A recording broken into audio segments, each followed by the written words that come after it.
It started with the kind of silence that doesn't come from a lack of noise, but from a betrayal dressed in applause. The ballroom shimmered in gold, soft jazz curled through the air like a silk scarf. Glasses clinked politely. Waiters moved like shadows across the room, balancing trays of champagne and hors d'oeuvres. In the center, a massive cake stood tall, 3 tiers of white and silver, crowned with the number 35 in sugared pearls. 35 years of marriage. My marriage. I stood near the back of the room, fingers tracing the rim of a champagne flute, watching guests laugh, whisper, tilt their heads toward my husband as he worked the room. He was in his element, confident, polished, the man people listened to.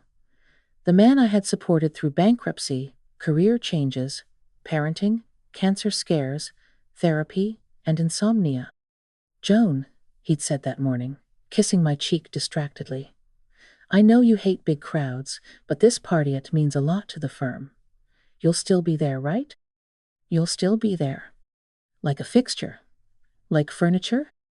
I smiled and nodded then, because that's what I'd done for 35 years.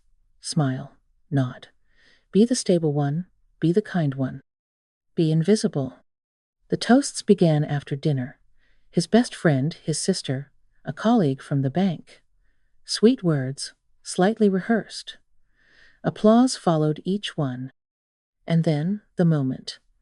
The one I thought I had waited a lifetime for. A waiter handed him the mic. He straightened his tie, beamed at the crowd, and said, "Wow, 35 years. What a journey it's been." I smiled just a little. He went on, charming as ever, sharing anecdotes from the early days. The one-bedroom apartment, the burnt spaghetti, our first used car. I waited for him to look at me, to say my name. But he didn't. Instead, he turned toward a petite woman standing near the stage. Her name was Mandy, 28, blonde, his secretary for the past 2 years. "And of course," he said, raising his glass, "this woman right here has been my rock. Mandy, thank you for keeping me sane, for always anticipating my needs, for being by my side through every twist and turn this past year." The room stilled for half a beat. Then came the applause. I froze. My hand trembled slightly, but I held the glass steady. My throat tightened. 35 years. I had held him through failure, sickness, panic attacks at 3 a.m. I was the one who taught our sons to sleep in their own beds. I was the one who took the night shifts at the hospital when his mother was dying. I was the one who learned to live around his silence. And now, this. My name hadn't even been mentioned. I saw people glance toward me, some awkwardly, some curiously. Mandy flushed, pretending to wave it off, and my husband, me charming, loyal, accomplished husband, smiled like nothing was wrong. I set my glass down, and I stood. The clink of my heels on the ballroom floor echoed louder than the music. His smile faltered when he saw me moving toward the mic. I didn't look at him. I looked at the crowd. "Since we're toasting," I said, voice calm and clear, "I suppose I have a few words too." A hush fell, and I smiled, soft and steady, like the kind of smile you give before you open a door you're never coming back through. "My 7. I suppose I have a few words too." You could hear a fork drop. Someone actually did. It clattered against a porcelain plate, then silence folded itself over the room like a heavy velvet curtain. I could feel Richard's eyes boring into me, wide with confusion, oh, fear. His hand hovered midair, still holding the mic he had just handed over. I didn't look at him. Not yet. I looked out at the sea of faces, colleagues, clients, neighbors, our grown sons sitting with their partners. And Mandy? Sweet, ambitious Mandy, who smiled like she wasn't the punchline to something she didn't understand yet. "I wasn't planning to say anything," I began, voice steady, fingers light on the mic. "After all, I thought tonight would be about us, about the life Richard and I built together. 35 years is no small thing. It's a lifetime of chapters. Some beautiful, some hard, some we'd rather not reread." A ripple of awkward laughter. Not nervous, not mocking, just real. Like people weren't sure where I was going but couldn't look away. I took a slow breath. I remember year 2. He was broke, unemployed, depressed. I remember how I stayed up with him through every rejection letter, how I worked nights teaching ESL just to cover groceries. He used to fall asleep with his head in my lap, and I'd whisper, "One day you'll have a corner office. I believe in you." I turned toward Richard then. He hadn't moved. "Mandy," I said gently, "I'm sure you've been helpful. Truly, every man needs a good assistant. But let's be clear, he wouldn't have made it out of year 2 without me." The audience froze. A beat. Then a single chuckle. From our son Mark. He caught himself and covered his mouth, but it was too late. The tension cracked. I pressed on, voice soft but deliberate. I held this man through financial ruin, through his mother's cancer, through nights when he didn't even know who he was anymore. When we almost lost our house, I sold my grandmother's ring so he wouldn't feel ashamed. But you know what I've learned? I scanned the room again. Sometimes the people who build the foundation are never invited to the ribbon-cutting ceremony. They stand in the shadows, watching someone else take the credit. I looked at Mandy. She wouldn't meet my eyes. I looked back at Richard. "So tonight, here's to you, my dear husband who once told me he'd never survive this life without me. And here's to the secretary who apparently became the oxygen in his lungs." My smile didn't waver. But more than that, here's to every woman in this room who has been the silent builder, the quiet strength, the afterthought in a story she helped write. A few women clapped gently, almost unsure. Then more. I lifted my glass. "To invisible wives, may we never stay invisible again." Applause erupted, not thunderous, but sharp, sincere. And Richard?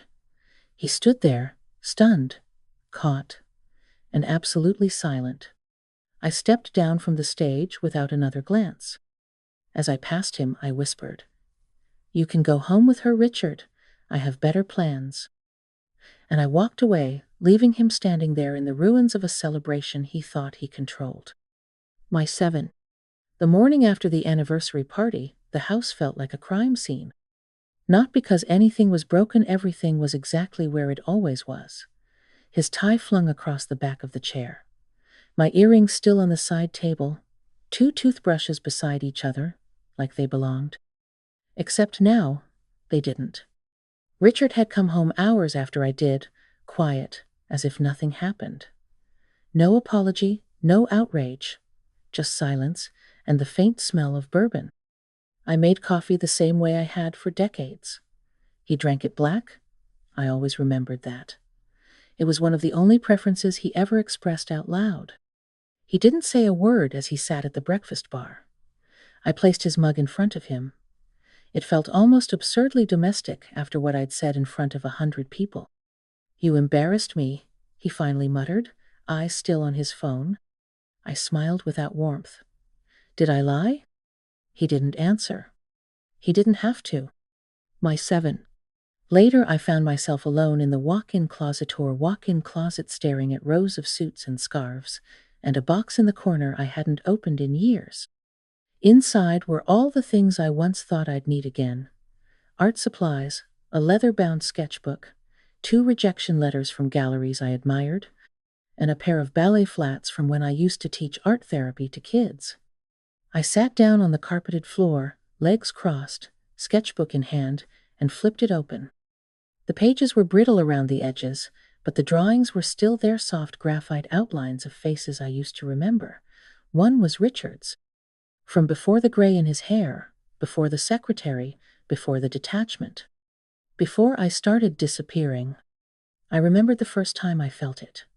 It wasn't a big thing. It was the night we were invited to his boss's house for dinner. I wore a navy dress that used to make him stare. That night, he didn't even glance at me. Later, I asked him if I looked all right. "You always look fine," he said without looking up from his laptop. Fine. Not beautiful. Not radiant. Just fine. The little chips in the glass don't matter until one day you realize the whole thing is about to shatter. My 7. There were more signs. The perfume that wasn't mine on his collar, the conference call at 10 p.m. that sounded like laughter, the texts he would tilt his phone away to type, and the way he had started introducing me less and less. Joan, this is Mandy. She's a genius. And to others, this is Joan, my wife. No context, no warmth, no acknowledgement that I was once his entire oxygen supply. But the most dangerous part? I let it happen. I told myself it was work stress, that I was imagining it, that this was what aging looked like, felt like, sounded like, that maybe being invisible was part of the deal you make when you've been married this long. But now, I wasn't just seeing the signs, I was replaying them, marking them with highlighters in my memory. He had been slowly erasing me, and I had handed him the eraser. My 7. That night, I called someone I hadn't spoken to in years, my friend Eleanor, a family lawyer. I didn't say much, just enough.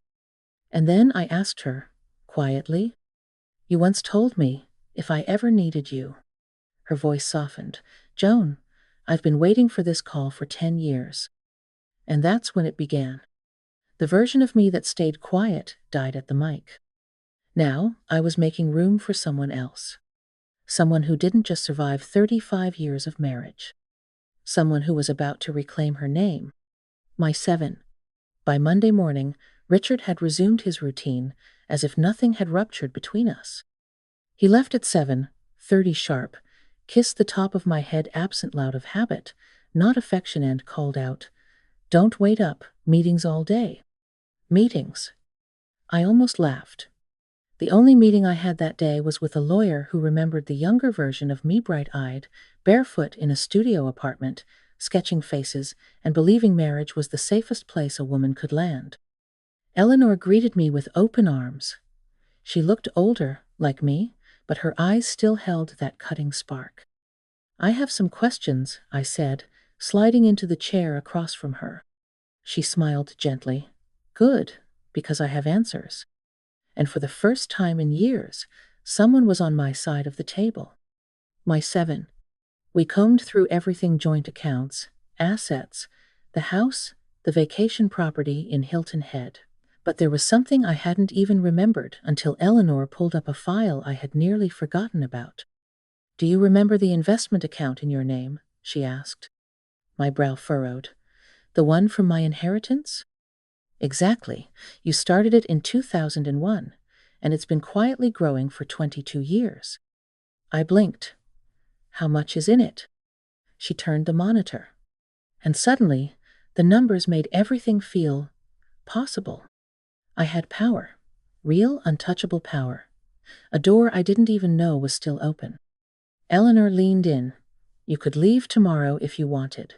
He has no claim to this." And just like that, the floor beneath me shifted. My 7. Back home, I didn't pack a suitcase. I packed my mind. I opened a secret email account. I started researching artist residencies in Europe. One of them, an artist retreat in the south of France, asked for a portfolio. I hadn't touched my pencils in years, but I stayed up until 2 a.m. sketching. I drew women faceless but full of motion, hair blowing back, mouths open as if mid-scream or mid-laugh. I called the series Emergence. I scanned them and hit submit on the application. It felt like throwing a bottle into the ocean with a version of myself inside. My 7. The next day, Richard texted from the office. "Lunch tomorrow with the Langleys. Bring that green dress you wore to the board gala. You looked nice in that one." Looked nice? I didn't reply. Instead, I looked up flights. My 7. A week later, I received an email with the subject line, "Joan, welcome to Provence." They'd accepted me. 6 weeks, all expenses paid. A private studio. Daily workshops. Other women, all over 50, reclaiming their craft. I stared at the screen, my heart thundering. And then I did something I hadn't done in decades. I laughed out loud, giddy, unapologetic. My 7. The last thing I did that night was pull out a box from the back of my closet. Inside, a bottle of red I'd been saving. For something. I poured a glass, sat by the window, and toasted myself. To the woman who stayed too long, and the woman who's finally leaving. My 7. I didn't tell Richard I was leaving. Not yet. Instead, I planned a dinner party. Small, intimate, just family, close friends, and a few people who had always seen Minot just as Richard's wife, but as Joan. As a person. He was suspicious, of course. Another celebration? He asked, adjusting his cufflinks in the mirror. Is this one for me too? I smiled sweetly. It's more of a farewell, actually. He chuckled. What? Are you dying or something? No, I said, meeting his gaze in the mirror. Quite the opposite. My 7. The dinner was warm. Laughter drifted around the room like the scent of roasted rosemary lamb. Our sons were there. Their wives, old neighbors.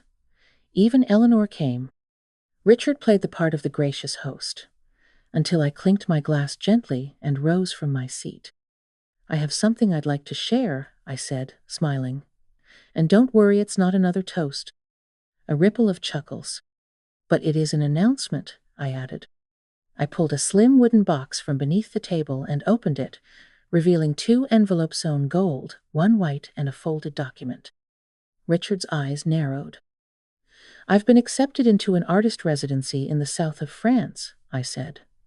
6 weeks, maybe longer. I leave in 10 days. A hush fell. Mark, our older son, blinked. Wait, France. I nodded. I'll be painting, writing, rediscovering. And the second envelope? Eleanor asked knowingly. I turned to Richard. That one's for you, I said gently. Inside is a preliminary separation agreement. His mouth parted. No sound came out. He glanced at our guest-cheese polished facade flickering. You're serious? He whispered. I'm already packed, I replied. I've already left, really. This is just the formality. He stood too quickly. His chair scraped loudly. Joan, you're making a scene. No, Richard, I said calmly. I made a scene at the anniversary party. Tonight I'm making a decision. My 7. After the guests left, I stood in the kitchen barefoot, pouring myself the last glass of wine. Richard stood in the doorway, hands in fists, jaw clenched. This is because of that speech, isn't it? That speech, I said, was the truth you refused to speak for 35 years. He stepped closer. You're not actually going to France. I'm not asking for permission, I replied. He stared at me like I was someone he didn't recognize. And maybe he didn't. Because I was no longer the woman who waited for crumbs of affection. I was no longer the woman who whispered her name in small letters. I was Joan, artist, woman, soul. I poured him a glass, slid it across the counter. Here's to the secretary, I said softly. I hope she toasts you better than I did. My 7. The next morning, I woke before dawn, packed the last of my supplies, wrote a short note and left it on the kitchen table. I was the one who held you through everything. But you made sure the world never saw me. Now, I will make sure they do. Goodbye, Richard. My 7. On the plane to France, I sat by the window. The sky opened wide before me pink and blue and infinite. I closed my eyes and whispered. I'm visible now. And I meant every word. My 7. The studio in Provence smelled like turpentine and old books. The window stretched high and wide, letting in light that seemed to bless whatever it touched: easels, canvases, bare wooden floors scarred with paint. I arrived with 2 suitcases, one full of clothes, one full of sketchbooks. But really, I came with much more than that. Grief, rage, and a voice I hadn't used in decades. At first I just painted what I remembered, fragments of a woman I used to be, a hand gripping a steering wheel in silence. A pair of eyes staring across a dinner table at someone who no longer looked up. A mouth opened, mid-sentence, mid-forgotten thought. Other women arrived in wave-strong, quiet, weary, electric. Some had been mothers, some widows, some survivors of lives that never quite belonged to them. We didn't talk much in the beginning, but we painted. And the silence?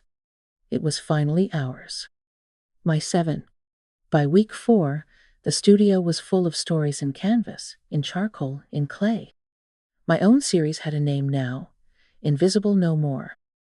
I painted one piece with trembling hands. A woman in a navy blue dress. At a podium, her glass raised, her smile soft but sharp. It was titled The Second Toast. People stopped and stared at it for minutes. Some cried. Some wrote notes. One woman slipped a letter under my door. Your painting made me walk away from a man who hasn't said my name in 2 years. Thank you. And I realized the mic wasn't the end. It was the beginning. My 7. The final week of the residency, the local gallery hosted an exhibit of our work. Word spread, crowds came, tourists, locals, even a few art critics from Paris. When I walked into the room, my pieces were all hanging in one corner, soft lighting, white walls. And in the center, the second toast. People gathered around it. A man beside me said, "You can feel the moment, can't you? That second before a woman decides she's done being erased." I smiled. Yes, you can. My 7. Back at the cottage that night, I opened my inbox. A message from Mark, our oldest son. "Mom, just saw your name in an article about the exhibit. Proud of you. Really proud. Dad doesn't know what to do with himself."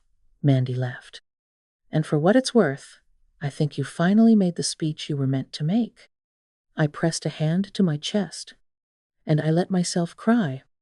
Not from pain, but from release. My 7. 3 months later, I was invited to New York to showcase Invisible No More in a women's arts festival. I walked into that gallery like I belonged there because I did. No longer a shadow at the edge of someone else's spotlight. No longer the punchline in someone else's joke. No longer the woman behind the curtain, making the magic while someone else took the bow. I was Joan, the woman who raised her glass and her voice. And I would never sit quietly again. My 7. Sometimes it takes just one momentone careless toast, one forgotten name to wake a woman from decades of silence. Joan's story is not just about betrayal. It's about becoming. So I want to hear from you. Have you ever felt invisible in your own life? Comment 2 if you saw a part of yourself in Joan's story. Comment 7 if you're still waiting for your moment to speak. And don't forget to like this video, share it with someone who needs to hear it. And subscribe to Revenge with Emma for more stories of women who refuse to stay silent. Because one day, it might be your turn to take the mic.